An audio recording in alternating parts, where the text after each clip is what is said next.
সংসারে আমাদের জীবনে যখন কোনো সুখ বা দুঃখ আসে, তার জন্য আমরা কাউকে না কাউকে অবশ্যই দায়ী করে থাকি, তাই না?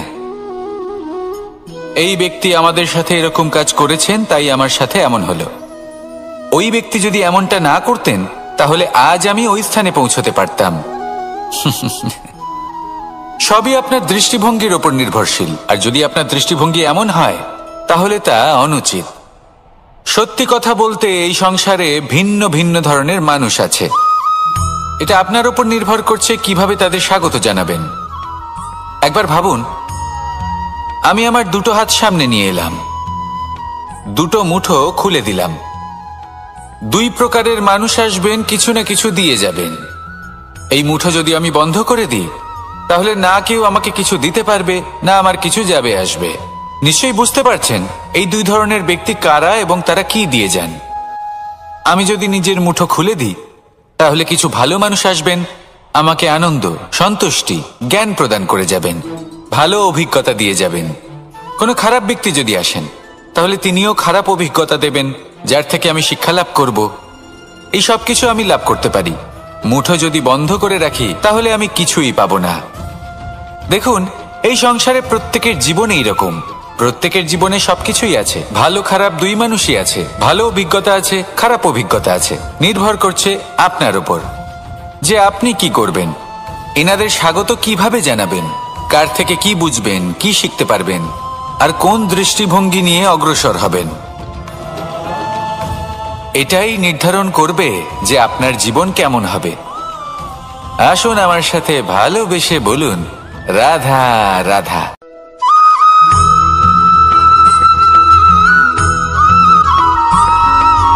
কথায় আছে, প্রত্যেক পুত্র তার পিতার প্রতিচ্ছবি হয়, আর সমস্ত প্রতিচ্ছবি চায় যেন সে তার অস্তিত্ব প্রাপ্ত করতে পারে। পুত্র চায় সে যেন তার পিতার মতো হয়, বা কখনো কখনো তার থেকেও শ্রেষ্ঠ হয়। সেটা কোনো অনুচিত ব্যাপার নয়। অনুচিত তখন হয় যখন পুত্র নিজের পিতার মতো হবার স্বপ্ন পূরণ করতে গিয়ে বা তার থেকেও শ্রেষ্ঠ হওয়ার স্বপ্ন পূরণে অনুচিত পথের আশ্রয় নেয়। কারণ তারপরে সে তার পিতার গুণগুলি আত্মসাৎ করতে চায় না। সে শুধুই এটা চায় যে সংসারের চোখে যেন আমি শ্রেষ্ঠ প্রমাণিত হই। এটা অনুচিত। সংসারে এমন অনেক মানুষ আছেন যারা এই কারণে শ্রেষ্ঠ হবার চেষ্টা করেন যাতে তার পরিবারের তার পিতার সম্মান বৃদ্ধি পায়।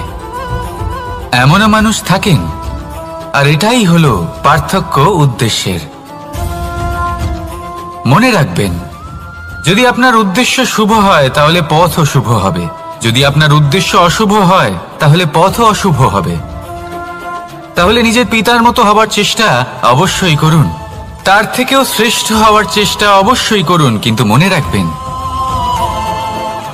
আপনার সংকল্প আর আপনার উদ্দেশ্য এই দুই শুভ হওয়া উচিত।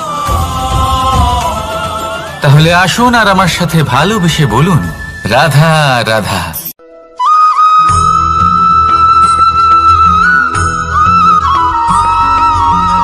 এই দড়িটা দেখুন, ছোট ছোট রেশম দ্বারা তৈরি। এটা সরু সুতো দ্বারা তৈরি হয়েছে এটা, আর অত্যন্ত কোমলও বটে। আর আপনি চাইলে এটা সোজাও করে দিতে পারেন, আর চাইলে এটা বেঁকিয়েও দিতে পারেন, আর যদি চান তাহলে এটা গোল গোল করে বেঁধে কোথাও রেখেও দিতে পারেন।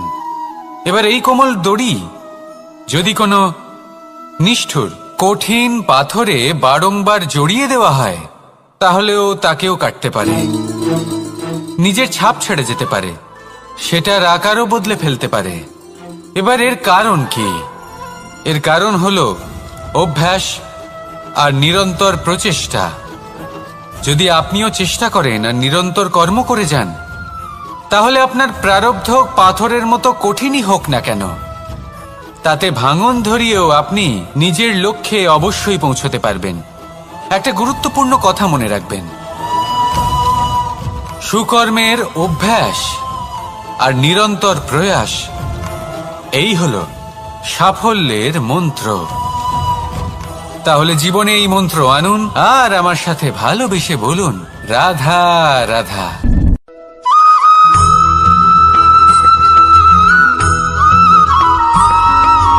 জীবনে অগ্রসর হওয়ার জন্য আমাদের কাকে প্রয়োজন হয়? মাতা পিতা, বন্ধু, প্রেম, সাহায্য, অর্থ, পরিশ্রম, আশা। ভিন্ন ভিন্ন মানুষ ভিন্ন ভিন্ন বিকল্প চয়ন করে। যদি আমি আপনাকে বলি তাহলে জয় আর পরাজয়ের মন্ত্র দুটো শব্দের উপর নির্ভর করে, মেনে নেওয়া আর দৃঢ় হওয়া। যদি মেনে নেন তাহলে হেরে যাবেন, যদি দৃঢ় হন তাহলে নিশ্চিত রূপে জয়ী হবেন। যদি কখনো আপনি ক্লান্ত হয়ে ওঠেন, আপনি দুঃখী হন, পুরোপুরি ভেঙে পড়েছেন, তখন মেনে নেবেন না যে আপনি ভেঙে পড়েছেন, নয়তো হেরে যাবেন। তখন উল্টে স্থির করবেন যে যাই হয়ে যাক না কেন আমি জয়ী হবই। আর আপনি দেখবেন যে জয় নিশ্চিত রূপে আপনার কাছেই আসবে। তাহলে এই কথা মনে রাখবেন আর আমার সাথে ভালোবেসে বলবেন, রাধা রাধা।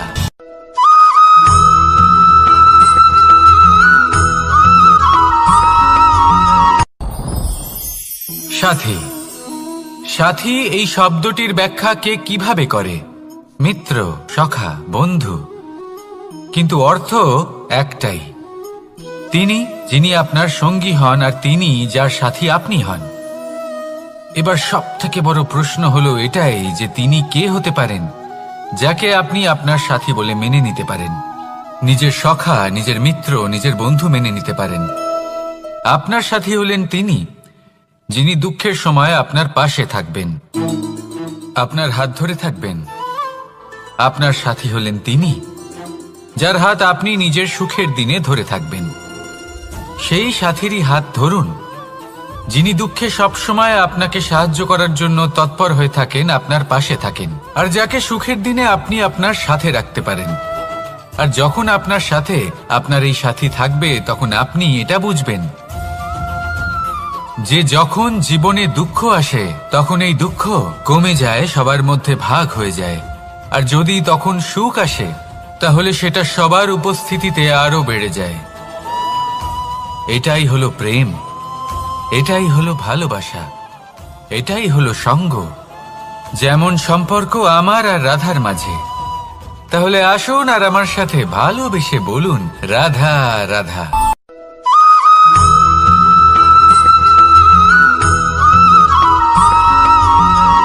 জীবন কিসের উপর নির্ভরশীল? ধনের ওপর, বৈভবের অনুভব যদি আপনি করতে চান তাহলে তা পাবেন শুধু একতার দ্বারা, সংগঠনের দ্বারা। যদি আপনাকে উদাহরণ দিই, নিজের এই হাতটাকে দেখুন, 5টা আঙুল রয়েছে। কোনো একটা বস্তুকে নিজের একটা আঙুল দ্বারা তুলে ধরার চেষ্টা করে দেখুন, বড়ই কষ্ট হবে।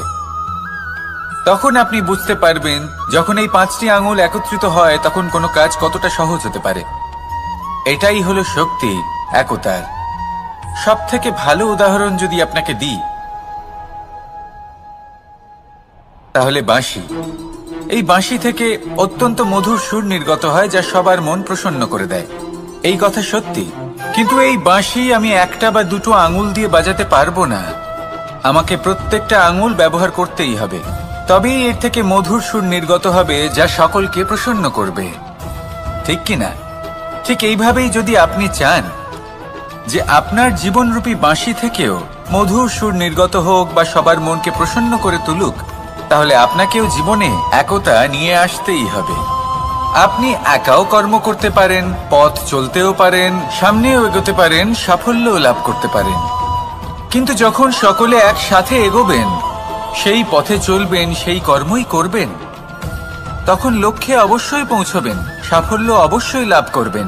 কিন্তু সেই সাফল্য এবং তার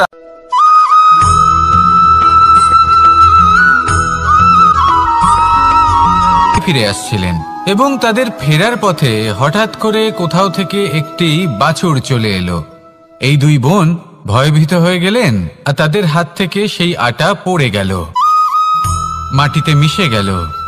এবার এই পুরো ঘটনাক্রমে যদি কারোর বিন্দুমাত্র লাভ হয়ে থাকে, বিন্দুমাত্র আনন্দ পেয়ে থাকে, তাহলে সে কে? সেই ছোট বোন, যিনি মাঝে মাঝেই গমের দানা তুলছিলেন এবং খাচ্ছিলেন। কিছুটা হলেও উনি আনন্দ লাভ করেছিলেন। এবার এরকমই হলো আমাদের জীবনে ভক্তি এবং ভালোবাসা সংক্রান্ত বিষয়। মানুষ নিজের জীবনের দৈনিক কাজে এতটাই ব্যস্ত হয়ে পড়েন, প্রত্যেকদিন শুধু কাজ কাজ কাজ কাজ করতে থাকেন, আর তাতে ভক্তি এবং ভালোবাসার জন্য সময় বার করতেই পারেন না। দেখুন, জীবনে ভক্তি আর প্রেমের এই যে ছোট ছোট মুহূর্ত আছে, এগুলো যদি আপনি যাপন করতে পারেন তাহলে তাতেই আপনি তৃপ্তি লাভ করবেন। বাকি সবই আপনার ব্যর্থ বলেই মনে হবে। জীবনে যখনই আপনি কোনো কাজ করবেন, ঈশ্বরের প্রতি সমর্পিত হয়ে সেই কাজ করুন।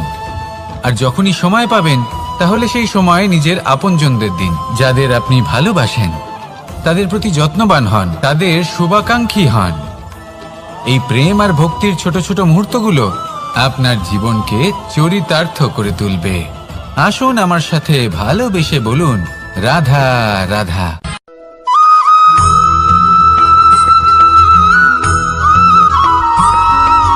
মানুষের একটি সমস্যা আছে যে মানুষ সাফল্যকে মাপতে থাকেন, লক্ষ্যের দিকে নজর দেন না। না উচিত সময় খাবার খান, না উচিত সময় ঘুমোতে যান, না পর্যাপ্ত সময় পর্যন্ত ঘুমন, কিছুই না। ধন অর্জন করতেই থাকেন, আর কিছু সময় পরে যখন তিনি অসংখ্য ধন লাভ করে ফেলেন, তখন তার সাথে ওনার শরীরে অনেক রোগ বাসা বাঁধে। এইসব রোগের উপচার করতে করতে সেই সমস্ত ধন যা উনি অর্জন করেছেন তা তিনি ব্যয় করে ফেলেন। শেষ পর্যন্ত কি হয়? আমরা যেভাবে এসেছি ঠিক সেইভাবেই ফিরে যাই, ধন এখানেই থেকে যায়। দেখুন, একটা অত্যন্ত গুরুত্বপূর্ণ কথা রয়েছে যে আপনার বোঝা উচিত। এই যে ধন, তার ব্যবহার করুন জীবনকে আরো ভালো করে তোলার জন্য। ধনের সদ্ব্যবহার করা উচিত, এমন যেন না হয় এই ধন আপনাকে ভোগ করে ফেলে। এই জীবনকে নিশ্চিত রূপে আরো শ্রেষ্ঠ করে তুলুন। কিন্তু এই ধন অর্জন করার এই প্রক্রিয়াতে নিজের সারা জীবনকে নষ্ট করে ফেলবেন না। এই জীবন উপভোগ করতে শিখুন, আর আমার সাথে ভালোবেসে বলুন, রাধা রাধা।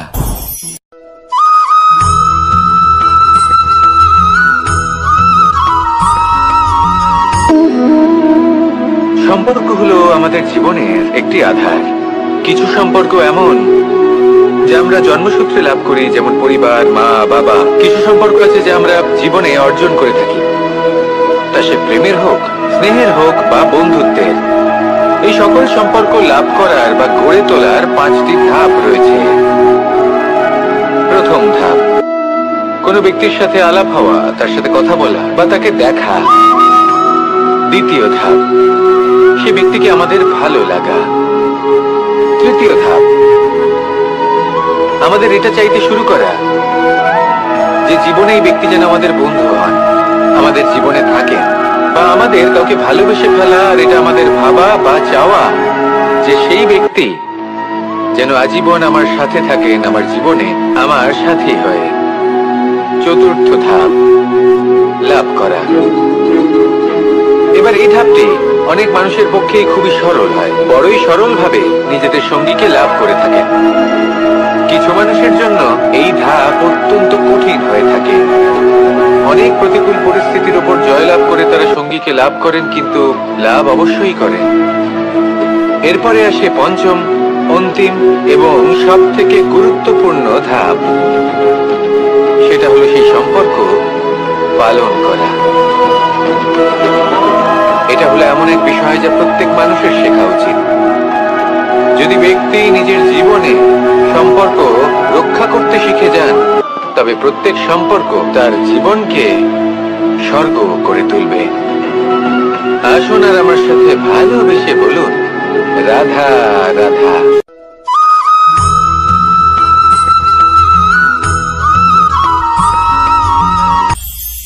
এটা হলো ধান গাছ। এর থেকে যে চাল উৎপন্ন হয় তা মানুষ গ্রহণ করেন। আর এটা কি?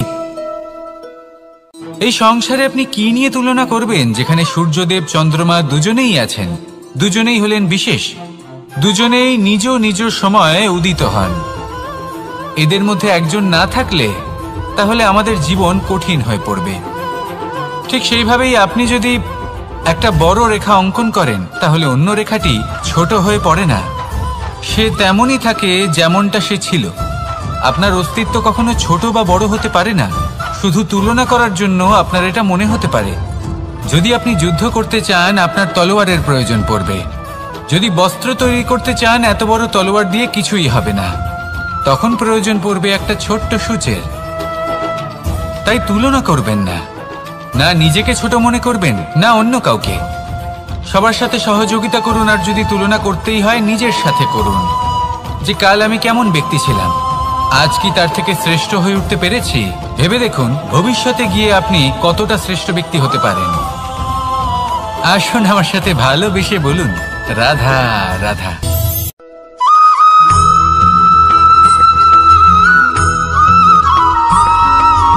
ফিরে আসছিলেন এবং তাদের ফেরার পথে হঠাৎ করে কোথাও থেকে একটি বাছুর চলে এলো।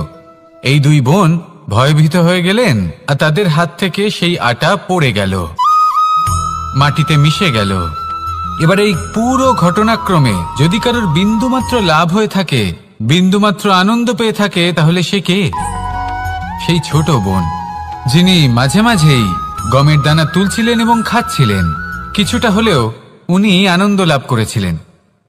এবার এরকমই হলো আমাদের জীবনে ভক্তি এবং ভালোবাসা সংক্রান্ত বিষয়। মানুষ নিজের জীবনের দৈনিক কাজে এতটাই ব্যস্ত হয়ে পড়েন, প্রত্যেক দিন শুধু কাজ কাজ কাজ কাজ করতে থাকেন, আর তাতে ভক্তি এবং ভালোবাসার জন্য সময় বার করতেই পারেন না।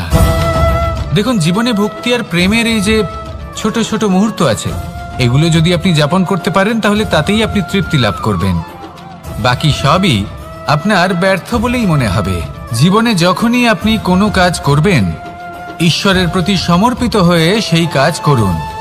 আর যখনই সময় পাবেন, তাহলে সেই সময় নিজের আপনজনদের দিন, যাদের আপনি ভালোবাসেন।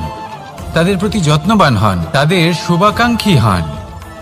এই প্রেম আর ভক্তির ছোট ছোট মুহূর্তগুলো আপনার জীবনকে চরিতার্থ করে তুলবে। আসুন আমার সাথে ভালোবেসে বলুন, রাধা রাধা।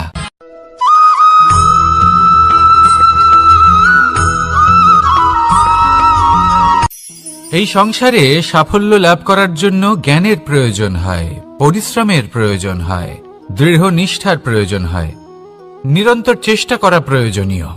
কিন্তু আরো কিছু আছে যা অত্যন্ত প্রয়োজনীয় এবং গুরুত্বপূর্ণ। তা হলো ভালো বন্ধু।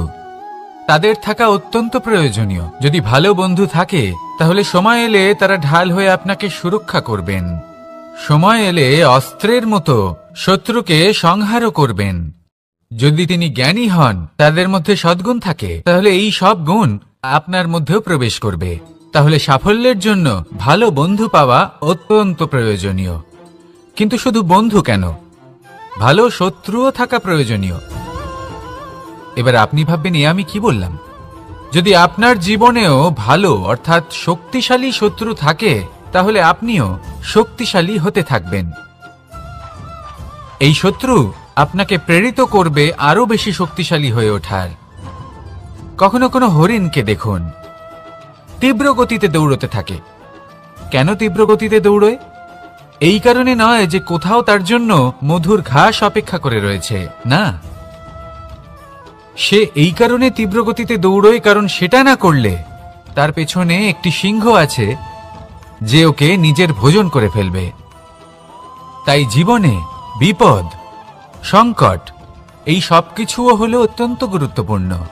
তার সম্মুখীন হতে শিখুন, আর আমার সাথে ভালোবেসে বলুন, রাধা রাধা।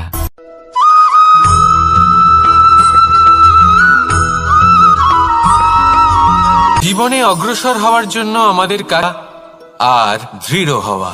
যদি মেনে নেন, তাহলে হেরে যাবেন। যদি দৃঢ় হন, তাহলে নিশ্চিত রূপে জয়ী হবেন। যদি কখনো আপনি ক্লান্ত হয়ে ওঠেন, আপনি দুঃখী হন, পুরোপুরি ভেঙে পড়েছেন, তখন মেনে নেবেন না যে আপনি ভেঙে পড়েছেন, নয়তো হেরে যাবেন। তখন উল্টে স্থির করবেন যে যাই হয়ে যাক না কেন, আমি জয়ী হবই। আর আপনি দেখবেন যে জয় নিশ্চিত রূপে আপনার কাছেই আসবে।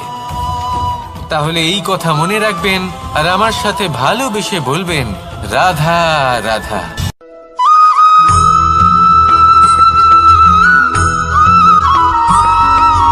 জীবনে যখন কোনো ব্যক্তি নিজের লক্ষ্য প্রাপ্তির জন্য নিরন্তর পরিশ্রম করতে থাকেন, চেষ্টা করতে থাকেন, তখন তিনি কষ্ট অনুভব করেন। এমন একজন ব্যক্তিও আছেন যিনি একদমই পরিশ্রম চেষ্টা করছেন না। তিনি মদিরা পান করেন, বিলাসিতায় জীবন কাটান, অলস প্রকৃতির হয়ে ওঠেন, নিদ্রাতে বিলীন হয়ে থাকেন আর ভাবেন যে তিনি সুখ লাভ করছেন। কিন্তু এরকম কেন হয়? কারণ যখন আমরা সৎ পথে থাকি, উচিত পথে চলি, লক্ষ্য প্রাপ্ত করার জন্য চেষ্টা করতে থাকি, তখন আমাদের ভেতরে থাকা নেতিবাচক শক্তি এবং পাপ এই দেহকে ত্যাগ করে দেয়। আর এই অনুভূতিটাই আমাদের দুঃখের অনুভূতি দেয়, কষ্ট দেয়। এবার সেখানে যদি আমরা কুপথে চলি, অনুচিত পথে চলতে থাকি, তাহলে আমাদের ভেতরে থাকা পুণ্য এবং ধনাত্মক শক্তি আমাদের দেহ ত্যাগ করে দেয়। আর এই অনুভূতির কারণেই আমরা সুখ অনুভব করি। কিন্তু কখনো ভাববেন যে এই সুখ বেশি সময় পর্যন্ত থাকে না। সেই জন্য সবসময় মনে রাখবেন, যদি আপনি জানেন যে এটাই আপনার লক্ষ্য, এটাই উচিত পথ, শুভ পথ, তাতে নিরন্তরভাবে এগিয়ে যেতে চেষ্টা করতে থাকুন। এই কষ্ট আপনাকে সুখের পরাকাষ্ঠায় কখন পৌঁছে দেবে তা আপনি জানতেই পারবেন না। আসুন আমার সাথে ভালোবেসে বলুন, রাধা রাধা।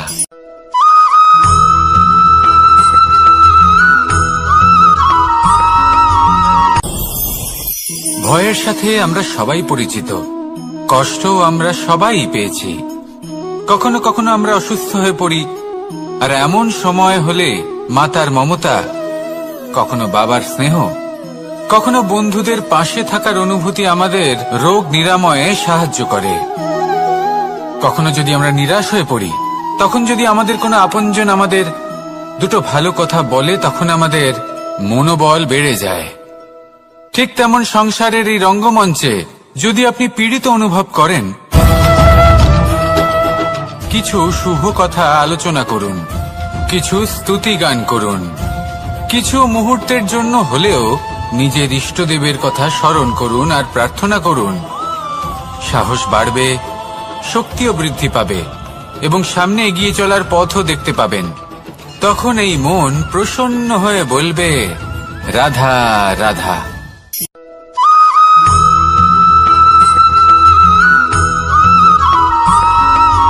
প্রত্যেক মানুষ যাকে ধারণ করা যেতে পারে, আর ধারণ শুধু সেটাই করা যায় যা পবিত্র। পবিত্র শুধু তাকেই বলা হয় যা নিঃস্বার্থ, যার মধ্যে শাসন করার কোনো ইচ্ছে নেই, যা সরলভাবেই প্রবাহমান, জল এবং বায়ুর মতো। যখন কোনো ব্যক্তি ধর্মকে ধারণ করেন এবং সেই ধর্ম সেই ব্যক্তিকে রক্ষা করে, তখন তাকে ধর্ম বলা হয়। ধর্ম যা রক্ষা করে অহংকার থেকে, খারাপ চিন্তার হাত থেকে। সেই জন্য পুরুষার্থ গড়ে তোলার আগে, ধর্ম পালন করার আগে ধর্মের প্রকৃত অর্থ কি সেটা বুঝে নিন। এটা জেনে রাখুন যে সমস্ত ধর্মের আধার, সমস্ত ধর্মের ভিত শুধুমাত্র ভালোবাসা। আসুন আর এই ভালোবাসার সাথেই বলুন, রাধা রাধা।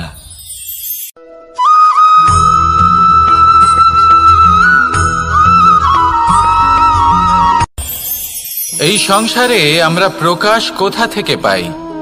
এর উত্তর বড়ই সরল। ভোরে যখন সূর্যোদয় হয়, তখন প্রকাশের কিরণ আমাদের ঘরে এসে পৌঁছয়। এইভাবেই আমরা প্রকাশ লাভ করি। এবার এই প্রকাশের আলোতেই আমরা সারাদিনের কাজ সম্পন্ন করি। সন্ধে হয়ে যায়, সূর্যাস্তও হয়ে যায়। আর আমাদের ঘর যাতে অন্ধকার না হয়, তার জন্য আমরা একটা প্রদীপ প্রজ্বলিত করি। এটাই ঘটে আমাদের জীবনেও। এবার প্রবাহমান আয়ুর সাথে আমরা আমাদের অন্তরে যদি একটা প্রদীপ প্রজ্বলিত করে নিই, তাহলে বিষয়টাই অন্যরকম হবে। এবার আপনি বলবেন, কোন প্রকাশের কথা বলছি যে আমাদের অন্তরে জাগ্রত করা সম্ভব? আমাদের আত্মার মাঝে প্রেমের প্রকাশ জাগ্রত করার কথা বলছি। কারণ আমাদের এই জীবন, এও হলো দিনের আলোর মতো। আজ প্রকাশ আছে, কিন্তু কোনোদিন অবশ্যই অস্ত হবে। কিন্তু অস্ত হবার আগে যদি আমরা আমাদের আত্মার মাঝে প্রেমের এই প্রকাশ উজ্জ্বলিত করে নিই, তাহলে আমাদের সন্ধ্যাকালও আমরা আনন্দে এবং প্রেমে যাপন করব। তাহলে আসুন আর আমার সাথে ভালোবেসে বলুন, রাধা রাধা।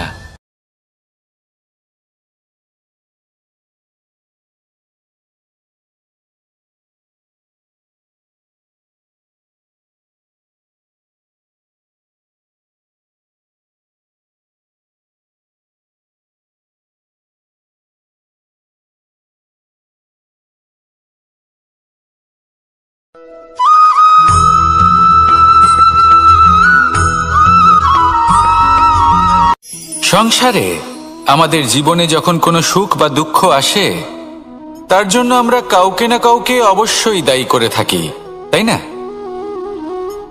এই ব্যক্তি আমাদের সাথে এরকম কাজ করেছেন, তাই আমার সাথে এমন হলো। ওই ব্যক্তি যদি এমনটা না করতেন, তাহলে আজ আমি ওই স্থানে পৌঁছতে পারতাম। সবই আপনার দৃষ্টিভঙ্গির ওপর নির্ভরশীল, আর যদি আপনার দৃষ্টিভঙ্গি এমন হয়, তাহলে তা অনুচিত। সত্যি কথা বলতে এই সংসারে ভিন্ন ভিন্ন ধরনের মানুষ আছে। এটা আপনার উপর নির্ভর করছে কিভাবে তাদের স্বাগত জানাবেন। একবার ভাবুন, আমি আমার দুটো হাত সামনে নিয়ে এলাম, দুটো মুঠো খুলে দিলাম।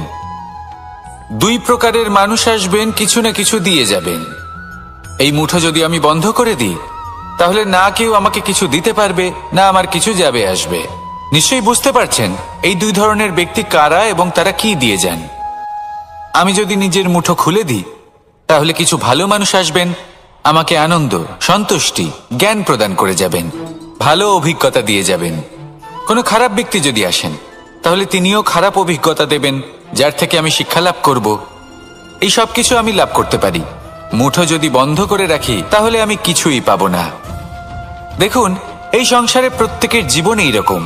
প্রত্যেকের জীবনে সবকিছুই আছে, ভালো খারাপ দুই মানুষই আছে, ভালো অভিজ্ঞতা আছে, খারাপ অভিজ্ঞতা আছে। নির্ভর করছে আপনার উপর যে আপনি কি করবেন, এনাদের স্বাগত কিভাবে জানাবেন, কার থেকে কি বুঝবেন, কি শিখতে পারবেন, আর কোন দৃষ্টিভঙ্গি নিয়ে অগ্রসর হবেন। এটাই নির্ধারণ করবে যে আপনার জীবন কেমন হবে। আসুন আমার সাথে ভালোবেসে বলুন, রাধা রাধা।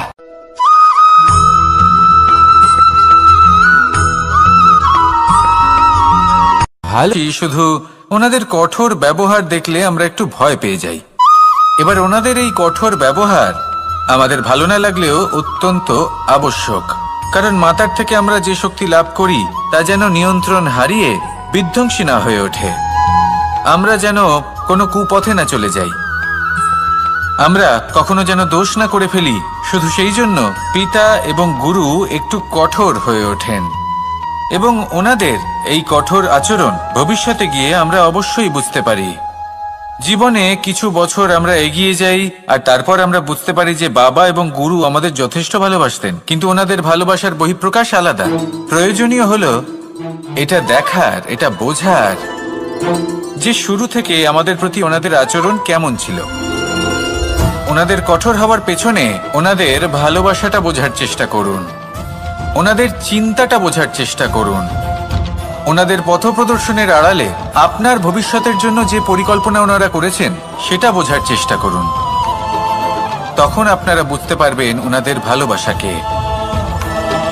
আপনার মনের মধ্যে আপনা থেকেই ওনাদের প্রতি সম্মান জেগে উঠবে। নিজের পিতা এবং নিজের গুরু এই দুজনের প্রতি কৃতজ্ঞতা প্রকাশ করুন, আর আমার সাথে ভালোবেসে বলুন, রাধা রাধা।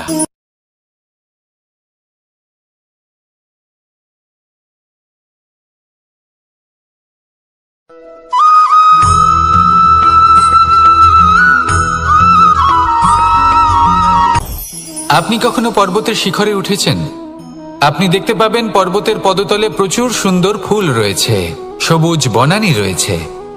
যত আপনি ওপরে উঠতে থাকবেন, তত ফুল কমতে থাকবে, সবুজ বনানী কমতে থাকবে।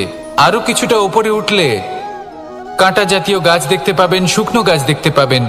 আরো যদি ওপরে ওঠেন তাহলে পাষাণ দেখতে পাবেন। আরো ওপরে উঠলে হিমখণ্ড দেখতে পাবেন।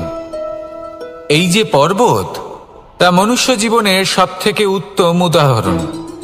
মানুষ যখন সাফল্যের শিখরে পৌঁছতে চান, মহানুভবতার শিখরে পৌঁছতে চান, পথে যত আস্তে আস্তে উপরে উঠতে থাকেন, ততই ভৌতিক বস্তু তার থেকে বিচ্ছিন্ন হতে থাকে। যদি তিনি সেই ভৌতিক বস্তুগুলি ত্যাগ না করতে পারেন, তাহলে কখনোই সেই স্থানে পৌঁছতে পারবেন না। আর মানুষ যদি উচিত ত্যাগ করতে পারেন, পথে অগ্রসর হতে থাকেন, এগোতে থাকেন, তাহলে একদিন না একদিন তিনি মহানুভবতার, জ্ঞানের, সাফল্যের হিমের স্বাদ অবশ্যই লাভ করবেন। মনে রাখবেন, মানব জীবনের ত্যাগ হলো অত্যন্ত গুরুত্বপূর্ণ অংশ। আসুন আমার সাথে ভালোবেসে বলুন, রাধা রাধা।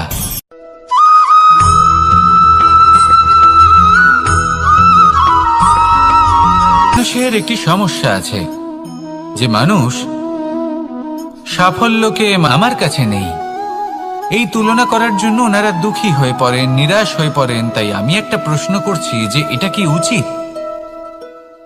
এই সংসারে আপনি কি নিয়ে তুলনা করবেন, যেখানে সূর্যদেব, চন্দ্রমা দুজনেই আছেন, দুজনেই হলেন বিশেষ, দুজনেই নিজ নিজ সময়ে উদিত হন।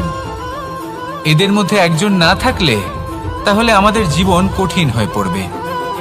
ঠিক সেইভাবেই আপনি যদি একটা বড় রেখা অঙ্কন করেন, তাহলে অন্য রেখাটি ছোট হয়ে পড়ে না, সে তেমনই থাকে যেমনটা সে ছিল।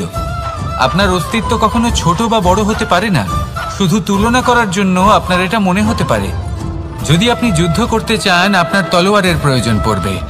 যদি বস্ত্র তৈরি করতে চান, এত বড় তলোয়ার দিয়ে কিছুই হবে না, তখন প্রয়োজন পড়বে একটা ছোট্ট সূচের। তাই তুলনা করবেন না, না নিজেকে ছোট মনে করবেন, না অন্য কাউকে। সবার সাথে সহযোগিতা করুন, আর যদি তুলনা করতেই হয়, নিজের সাথে করুন। যে কাল আমি কেমন ব্যক্তি ছিলাম, আজ কি তার থেকে শ্রেষ্ঠ হয়ে উঠতে পেরেছি? ভেবে দেখুন ভবিষ্যতে গিয়ে আপনি কতটা শ্রেষ্ঠ ব্যক্তি হতে পারেন। আসুন আমার সাথে ভালোবেসে বলুন, রাধা রাধা।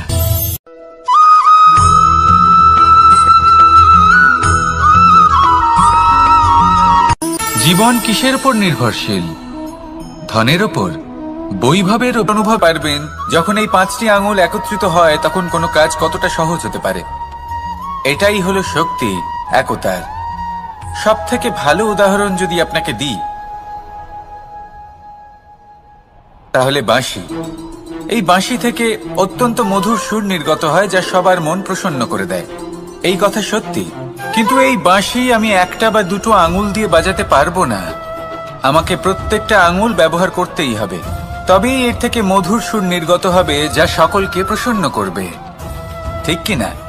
ঠিক এইভাবেই যদি আপনি চান যে আপনার জীবনরূপী বাঁশি থেকেও মধুর সুর নির্গত হোক বা সবার মনকে প্রসন্ন করে তুলুক, তাহলে আপনাকেও জীবনে একতা নিয়ে আসতেই হবে।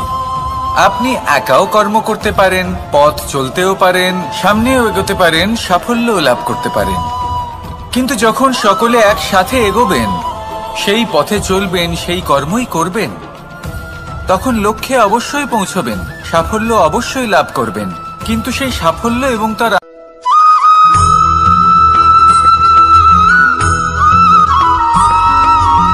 কখনো কখনো আমরা ভাবি যে কোনো ব্যক্তি যিনি ধর্মের পথে চলেছেন, যদি তার দ্বারা কোনো ভুল হয়ে থাকে, তাহলে নিয়তি তাকে সেই মুহূর্তেই কঠোর শাস্তি দেন। কিন্তু সেই সব মানুষ যারা সংসারের সবথেকে বড় অধর্মী, বহু নিকৃষ্ট মানের কাজ করেন, তাদের নিয়তি অনেক সুযোগ দেন। তাদের নিয়তি এরকম কঠোর প্রহার করেন না।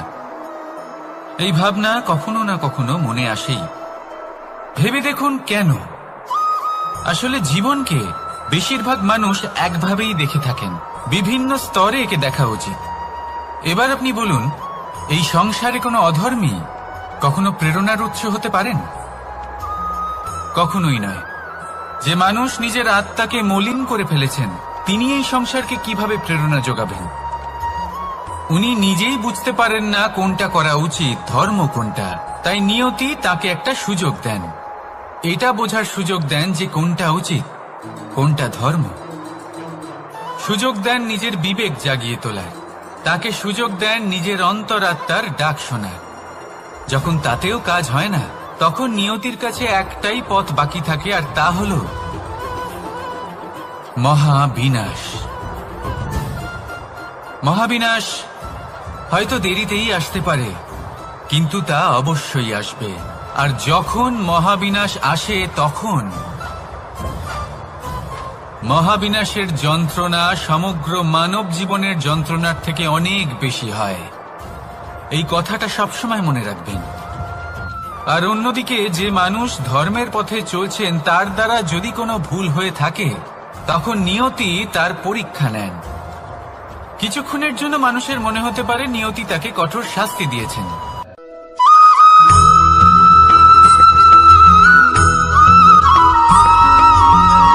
সে বুঝতে পারে যে সেই হিরে আদৌ তার শোভাবর্ধন করছে কিনা, তাকে ভালো দেখাচ্ছে কিনা, প্রসাধনের জন্য সেটা ব্যবহার করা ঠিক হবে কিনা। অর্থাৎ হীরের উপস্থিতিতে দর্পণের গুরুত্ব কম হলো না, দর্পণের কারণে হীরের মূল্য বোঝা গেল। আমাদের জীবনেও ঠিক এরকমই ঘটে। আপনারা যদি সংসারে নিজের আশেপাশে দেখেন, এমন অনেক মানুষ দেখতে পাবেন যারা নিজেদের ক্ষেত্রে মহান স্থানে পৌঁছেছেন, নিপুণ এবং সফল হয়ে থাকেন, তাহলে নিজেকে ছোট মনে করবেন না। আসুন আর আমার সাথে ভালোবেসে বলুন, রাধা রাধা।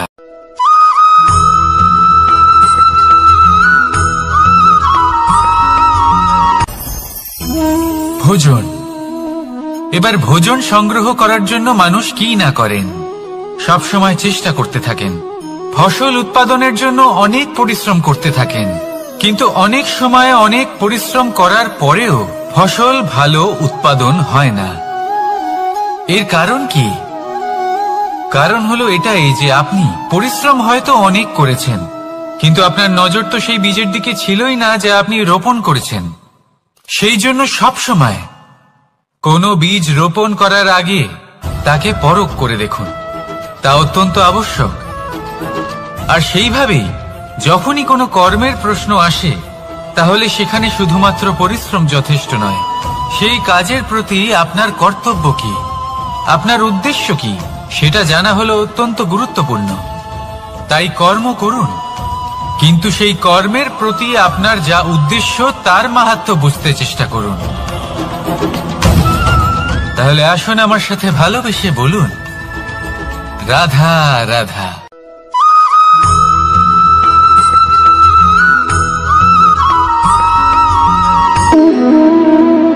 সম্পর্ক হলো আমাদের জীবনের একটি আধার।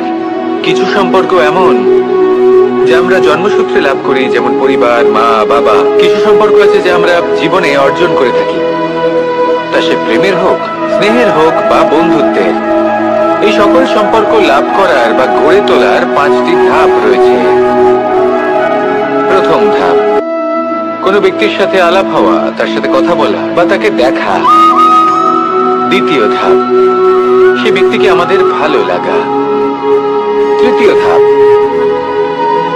আমাদের এটা চাইতে শুরু করা যে জীবনে এই ব্যক্তি যেন আমাদের বন্ধু হন, আমাদের জীবনে থাকেন, বা আমাদের কাউকে ভালোবেসে ফেলা। আর এটা আমাদের ভাবা বা চাওয়া যে সেই ব্যক্তি যেন আজীবন আমার সাথে থাকেন, আমার জীবনে আমার সাথী হয়ে।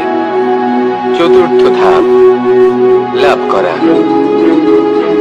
এবার এই ধাপটি অনেক মানুষের পক্ষেই খুবই সরল হয়, বড়ই সরল ভাবে নিজেদের সঙ্গীকে লাভ করে থাকেন। কিছু মানুষের জন্য এই ধাপ অত্যন্ত কঠিন হয়ে থাকে। অনেক প্রতিকূল পরিস্থিতির উপর জয়লাভ করে তারা সঙ্গীকে লাভ করেন, কিন্তু লাভ অবশ্যই করেন। এরপরে আসে পঞ্চম, অন্তিম এবং সব থেকে গুরুত্বপূর্ণ ধাপ। সেটা হলো সেই সম্পর্ক পালন করা। এটা হলো এমন এক বিষয় যা প্রত্যেক মানুষের শেখা উচিত। যদি ব্যক্তি নিজের জীবনে সম্পর্ক রক্ষা করতে শিখে যান, তবে প্রত্যেক সম্পর্ক তার জীবনকে স্বর্গ করে তুলবে। আসুন আর আমার সাথে ভালোবেসে বলুন, রাধা রাধা।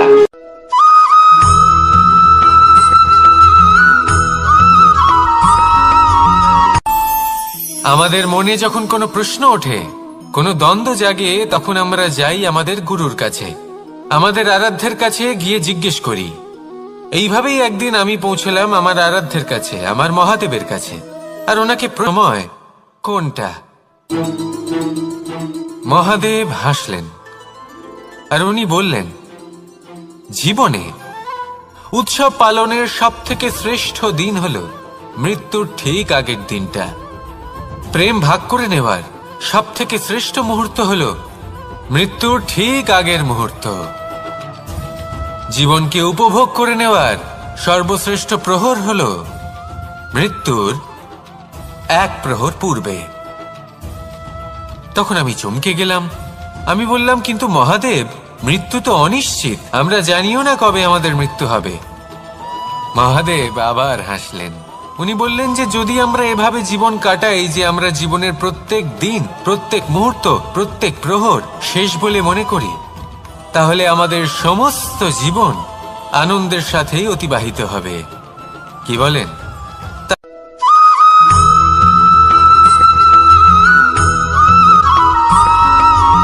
টুকরো তার খুব বেশি গুরুত্ব থাকে না, কিন্তু যখন অসংখ্য পাথরের টুকরো একত্রিত হয় তখন তা পর্বতের আকার ধারণ করে। সেইভাবেই কিছু মানুষ যখন একত্রিত হন তখন তৈরি হয় পরিবার, কিছু পরিবার যখন একত্রিত হয় তখন তৈরি হয় সমাজ, যখন অনেক সংখ্যক সমাজ একত্রিত হয় তখন তৈরি হয় রাজ্য। এবার এই রাজ্যের সবথেকে গুরুত্বপূর্ণ ব্যক্তি হতে পারেন রাজা, কিন্তু তাও সেই রাজা একা কিছু করতে পারেন না। যুদ্ধ লড়ার সময় তারও নিজের সৈন্যদলকে প্রয়োজন পড়ে। কিন্তু এই সংসারে এমন একজন ব্যক্তি আছেন যিনি একাই সব কাজ করতে থাকেন, এবং সেই ব্যক্তি হলেন মা। আমাদের জীবনে একজন পিতার ভূমিকা কিন্তু নিঃসন্দেহে অমূল্য, কিন্তু আমাদের সকলের জীবনে যে ভূমিকা একজন মায়ের তা অন্য কারোর থাকে না। একজন মা একাই সন্তানকে বড় করতে পারেন, সংস্কারী করে তুলতে পারেন, তার জন্য পরিশ্রম করেন। আর এত কিছু কাজ করার পরেও তার কাজের জন্য তিনি প্রশংসা অবশ্য পান না। উল্টে যদি সেই সন্তান অনুচিত পথে চালিত হয়, অনুচিত কর্ম করে, তখন সেই মাকেই অপবাদের পাত্র হয়ে উঠতে হয়। আমাদের জীবনে মায়ের যোগদান কতটা সেটা বুঝুন। আপনাকে বড় করে তোলার জন্য উনি কতটা পরিশ্রম করেছেন সেটা বুঝুন। আজ থেকে, এখন থেকে, এই মুহূর্ত থেকে মাকে সম্মান করতে শিখুন। যখন সময় পাবেন, যখন সুযোগ হবে, তখন তার প্রশংসা করুন, ওনারও ভালো লাগবে। আর মায়ের এই মমতার জন্য, তার এই ভূমিকার জন্য আসুন সবাই মিলে আমরা তাকে প্রণাম করি, আর সকলে মিলে ভালোবেসে বলি, রাধা রাধা।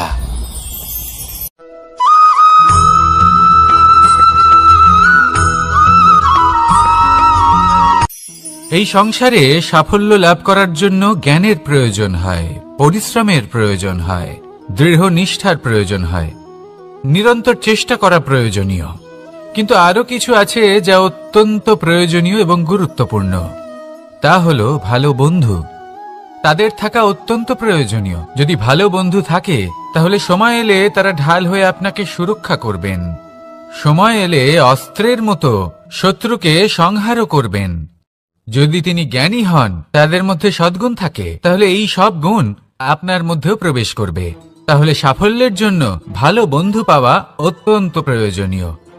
কিন্তু শুধু বন্ধু কেন, ভালো শত্রুও থাকা প্রয়োজনীয়। এবার আপনি ভাববেন, আমি কি বললাম?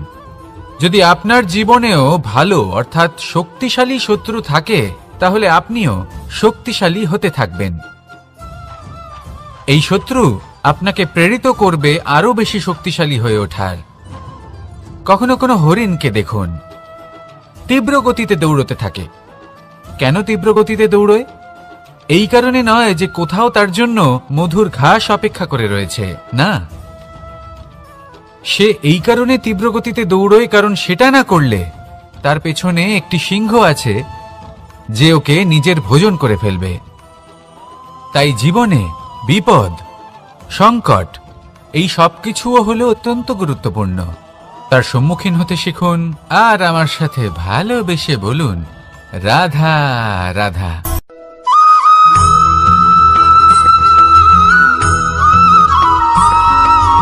কথায় আছে, প্রত্যেক পুত্র তার পিতার প্রতিচ্ছবি হয়, আর সমস্ত প্রতিচ্ছবি চায় যেন সে তার অস্তিত্ব প্রাপ্ত করতে পারে। পুত্র চায় সে যেন তার পিতার মতো হয়, বা কখনো কখনো তার থেকেও শ্রেষ্ঠ হয়।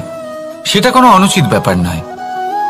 অনুচিত তখন হয় যখন পুত্র নিজের পিতার মতো হবার স্বপ্ন পূরণ করতে গিয়ে বা তার থেকেও শ্রেষ্ঠ হওয়ার স্বপ্ন পূরণে অনুচিত পথের আশ্রয় নেয়। কারণ তারপরে সে তার পিতার গুণগুলি আত্মসাৎ করতে চায় না। সে শুধুই এটা চায় যে সংসারের চোখে যেন আমি শ্রেষ্ঠ প্রমাণিত হই। এটা অনুচিত। সংসারে এমন অনেক মানুষ আছেন যারা এই কারণে শ্রেষ্ঠ হবার চেষ্টা করেন যাতে তার পরিবারের তার পিতার সম্মান বৃদ্ধি পায়। এমনও মানুষ থাকেন, আর এটাই হলো পার্থক্য উদ্দেশ্যের। মনে রাখবেন, যদি আপনার উদ্দেশ্য শুভ হয় তাহলে পথও শুভ হবে, যদি আপনার উদ্দেশ্য অশুভ হয় তাহলে পথও অশুভ হবে। তাহলে নিজের পিতার মতো হবার চেষ্টা অবশ্যই করুন, তার থেকেও শ্রেষ্ঠ হওয়ার চেষ্টা অবশ্যই করুন, কিন্তু মনে রাখবেন আপনার সংকল্প আর আপনার উদ্দেশ্য এই দুই শুভ হওয়া উচিত। তাহলে আসুন আর আমার সাথে ভালোবেসে বলুন, রাধা রাধা।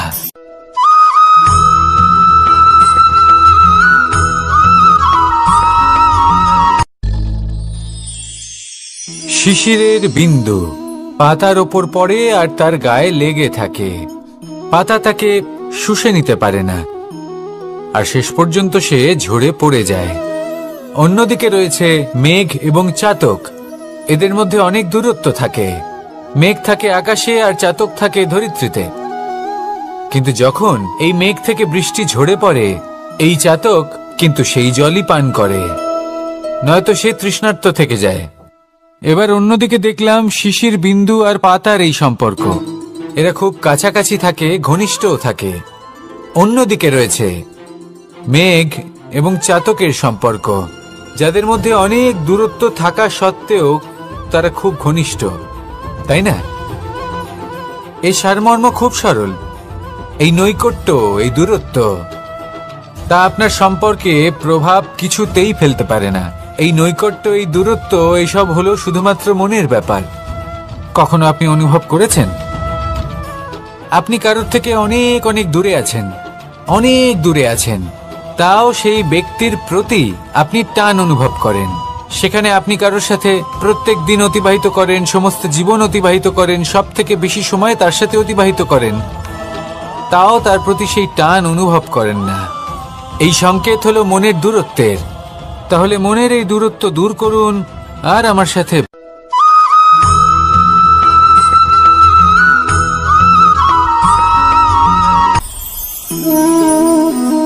শক্তি এক অত্যন্ত বিচিত্র বস্তু, বা বলতে পারেন অনুভূতি।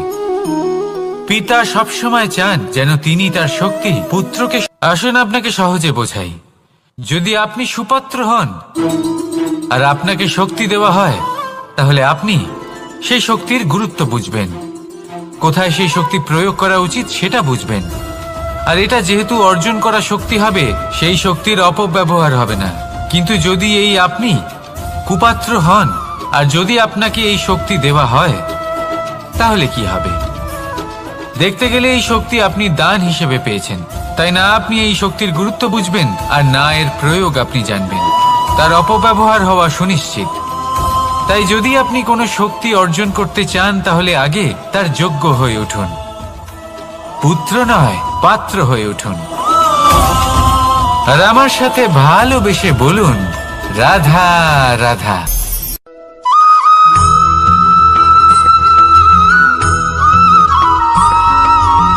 ভালো, শুধু ওনাদের কঠোর ব্যবহার দেখলে আমরা একটু ভয় পেয়ে যাই। এবার ওনাদের এই কঠোর ব্যবহার আমাদের ভালো না লাগলেও অত্যন্ত আবশ্যক, কারণ মাতার থেকে আমরা যে শক্তি লাভ করি তা যেন নিয়ন্ত্রণ হারিয়ে বিধ্বংসী না হয়ে ওঠে। আমরা যেন কোনো কুপথে না চলে যাই, আমরা কখনো যেন দোষ না করে ফেলি। শুধু সেই জন্য পিতা এবং গুরু একটু কঠোর হয়ে ওঠেন। এবং ওনাদের এই কঠোর আচরণ ভবিষ্যতে গিয়ে আমরা অবশ্যই বুঝতে পারি।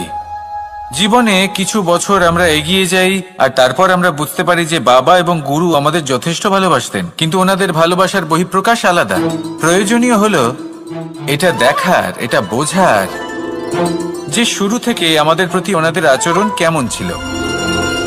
ওনাদের কঠোর হওয়ার পেছনে ওনাদের ভালোবাসাটা বোঝার চেষ্টা করুন, ওনাদের চিন্তাটা বোঝার চেষ্টা করুন, ওনাদের পথপ্রদর্শনের আড়ালে আপনার ভবিষ্যতের জন্য যে পরিকল্পনা ওনারা করেছেন সেটা বোঝার চেষ্টা করুন। তখন আপনারা বুঝতে পারবেন ওনাদের ভালোবাসাকে। আপনার মনের মধ্যে আপনা থেকেই ওনাদের প্রতি সম্মান জেগে উঠবে। নিজের পিতা এবং নিজের গুরু এই দুজনের প্রতি কৃতজ্ঞতা প্রকাশ করুন আর আমার সাথে ভালোবেসে বলুন, রাধা রাধা।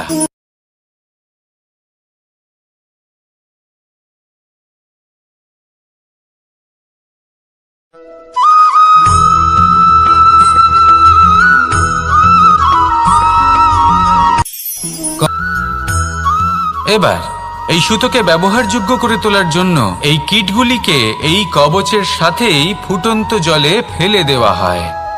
এই সংসারে যদি আমাদের স্বপ্ন এই সংসারের দুঃখ হরণ করার জন্য, এই সংসারে সুখ বিতরণ করার জন্য হয়, তবেই আমাদের প্রগতি সম্ভব।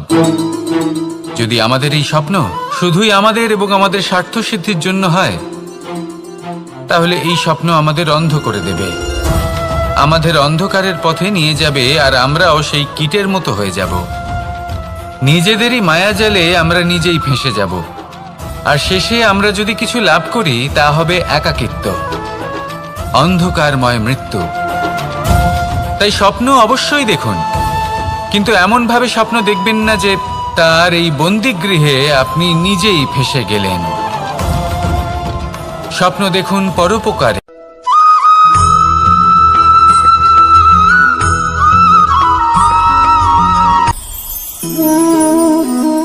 শক্তি এক অত্যন্ত বিচিত্র বস্তু, বা বলতে পারেন অনুভূতি। পিতা সবসময় চান যেন তিনি তার শক্তি পুত্রকে।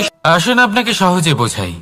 যদি আপনি সুপাত্র হন আর আপনাকে শক্তি দেওয়া হয়, তাহলে আপনি সেই শক্তির গুরুত্ব বুঝবেন, কোথায় সেই শক্তি প্রয়োগ করা উচিত সেটা বুঝবেন।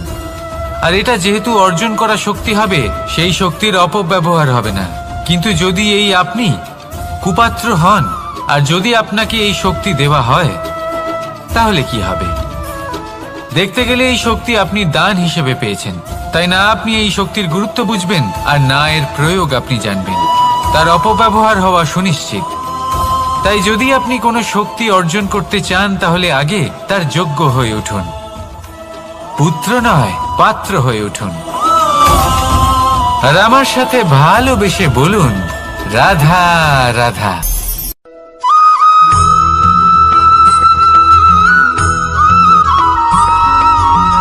এই সংসারে প্রত্যেক মানুষ এটাই চান যে তিনি যেন ধনবান হন, আর্থিক অবস্থা তার ভালো থাকে, ওনার বাড়িতে লক্ষ্মীর আগমন হয়।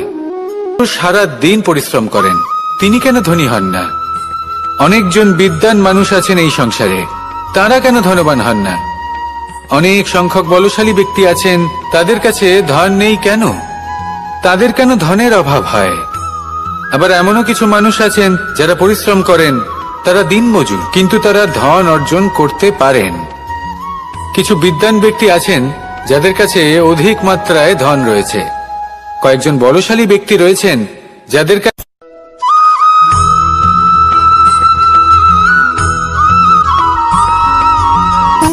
সুখ, দুঃখ এবং শক্তি, এই তিন হলো এই সংসারের ত্রিদেবের মতো।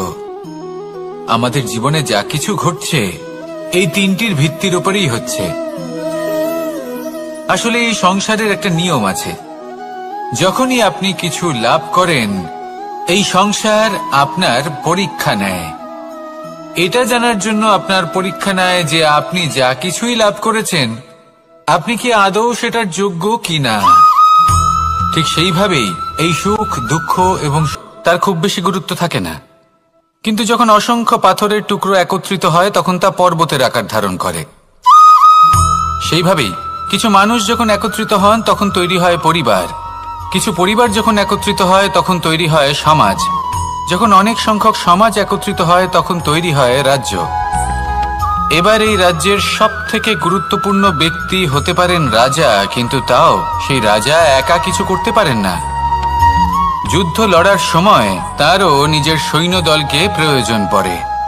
কিন্তু এই সংসারে এমন একজন ব্যক্তি আছেন যিনি একাই সব কাজ করতে থাকেন, এবং সেই ব্যক্তি হলেন মা। আমাদের জীবনে একজন পিতার ভূমিকা কিন্তু নিঃসন্দেহে অমূল্য, কিন্তু আমাদের সকলের জীবনে যে ভূমিকা একজন মায়ের তা অন্য কারোর থাকে না। একজন মা একাই সন্তানকে বড় করতে পারেন, সংস্কারী করে তুলতে পারেন, তার জন্য পরিশ্রম করেন। আর এত কিছু কাজ করার পরেও তার কাজের জন্য তিনি প্রশংসা অবশ্য পান না। উল্টে যদি সেই সন্তান অনুচিত পথে চালিত হয়, অনুচিত কর্ম করে, তখন সেই মাকেই অপবাদের পাত্র হয়ে উঠতে হয়। আমাদের জীবনে মায়ের যোগদান কতটা সেটা বুঝুন। আপনাকে বড় করে তোলার জন্য উনি কতটা পরিশ্রম করেছেন সেটা বুঝুন। আজ থেকে, এখন থেকে, এই মুহূর্ত থেকে মাকে সম্মান করতে শিখুন। যখন সময় পাবেন, যখন সুযোগ হবে, তখন তার প্রশংসা করুন, ওনারও ভালো লাগবে। আর মায়ের এই মমতার জন্য, তার এই ভূমিকার জন্য আসুন সবাই মিলে আমরা তাকে প্রণাম করি, আর সকলে মিলে ভালোবেসে বলি, রাধা রাধা।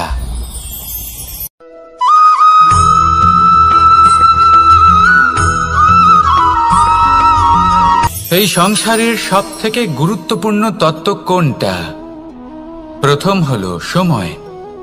জন্ম থেকে মৃত্যু পর্যন্ত এই যে সময়, এটাই তো হলো জীবন।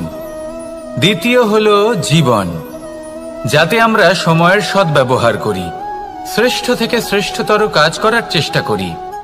বহু বছরের এই পরম্পরা, এই সংস্কৃতিকে এগিয়ে নিয়ে যাওয়ার চেষ্টা করি। এই সংসারে আমরা অংশগ্রহণ করতে চেষ্টা করি। তৃতীয় হলো ধন, সেই ধন যা প্রত্যেক ব্যক্তি অর্জন করতে চেষ্টা করেন। এবার এই তিনটি তত্ত্বের মধ্যে একটা সামঞ্জস্য আছে, সমান ব্যাপার আছে, সে ধনই হোক বা সময় হোক বা হোক জীবন। আর সেই সমান ব্যাপার হলো যে যদি আপনি এটা গণনা করতে থাকেন তাহলে তা কমতে থাকে, যদি আপনি এটা ব্যবহার করেন তাহলে তা বাড়তে থাকে। একে সংগঠিত করে রাখতে চেষ্টা করলে এ হাত থেকে ফসকে যায়, কিন্তু যদি আপনি একে সামলে রাখতে শিখে যান তাহলে এমন কাজ করবেন যাতে সংসারের সাথে সাথে পরবর্তী প্রজন্ম লাভবান হবে। যদি কিছু শিখতে চান তাহলে সামলাতে শিখুন, গণনা করা বা সংগঠিত করা নয়। আসুন আর আমার সাথে ভালোবেসে বলুন, রাধা রাধা।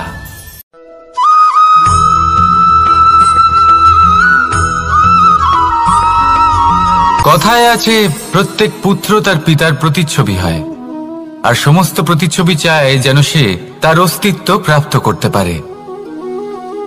পুত্র চায় সে যেন তার পিতার মতো হয়, বা কখনো কখনো তার থেকেও শ্রেষ্ঠ হয়। সেটা কোনো অনুচিত ব্যাপার নয়। অনুচিত তখন হয় যখন পুত্র নিজের পিতার মতো হবার